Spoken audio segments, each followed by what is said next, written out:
In this class, we will see the evaluation of prefix expression.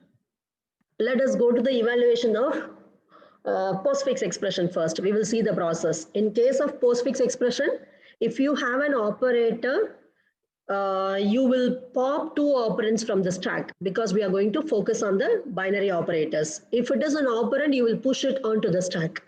Here also, we are going to do the same thing. Okay. And in case of postfix, when you have an operator, you will pop two operands. Whatever operand you are popping first, that is operand 2. And whatever operand you are popping second, that is operand 1. That is in case of postfix. But in prefix, it is just the reverse. Whatever operand you are popping first is operand 1. And what is popped second is operand 2. And remaining process are same. Only this is the difference. Now let us see that with an example. First, we will see an algorithm. In the algorithm, first you have to initialize an empty stack. And in case of evaluation of the expression, we are going to push only the operands onto the stack. So it is called as operand stack. Whereas in the process of conversion, we will be pushing operators onto the stack, right? So first you initialize an empty stack. Scan your expression from right to left. While you're scanning, you have to perform certain steps till the end of the expression is reached. The first step is you have to check whether the scanned element is an operand. If it is an operand, push it onto the stack. And if the scanned element is an operator, you are going to pop two elements from the stack. And whatever is popped first, that is operand 1. This is different here. Okay. And whatever is popped second, that is operand 2. Then you have to again perform operand 1, operator, operand 2. Evaluate the expression with the help of the operator. Then you will get an answer. Push that answer onto the stack again. And finally, after all the elements in your input are scanned, the result of the expression is in your stack. You will have only one answer in the stack. That is your final answer. Return that as the output. When compared to postfix, there are two changes. First changes in line number 2.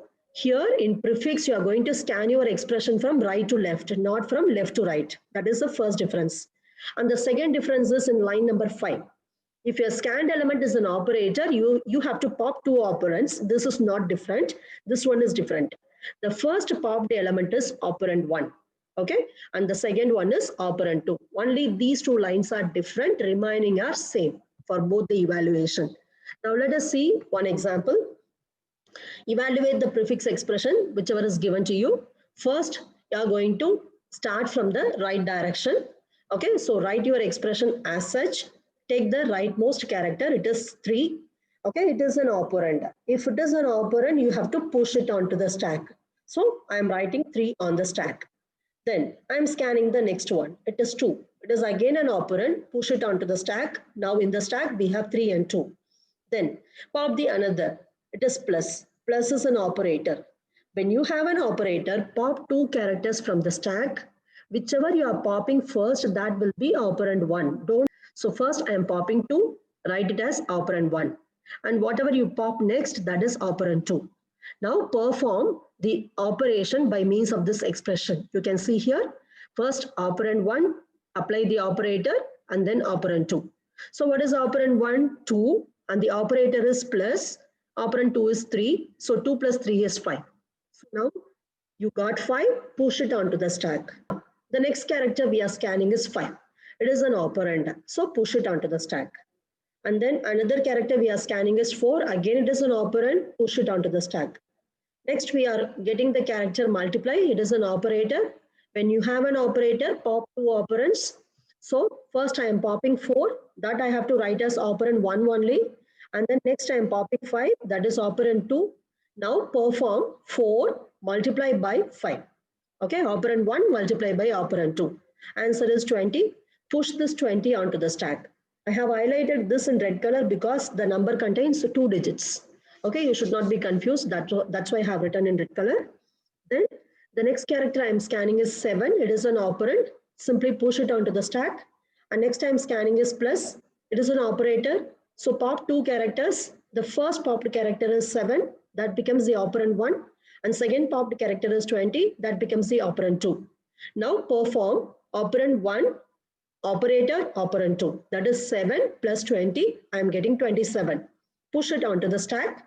27 is only one number. So it is in red color. Then I have minus. So when you have an operator, pop two operands from the stack. 27 is the first number that I am writing in the operand 1, and 5 is the second number, that is operand 2. Now I have to apply 27 minus 5. Performing 27 minus 5, the answer is 22. I am pushing again 22 onto the stack.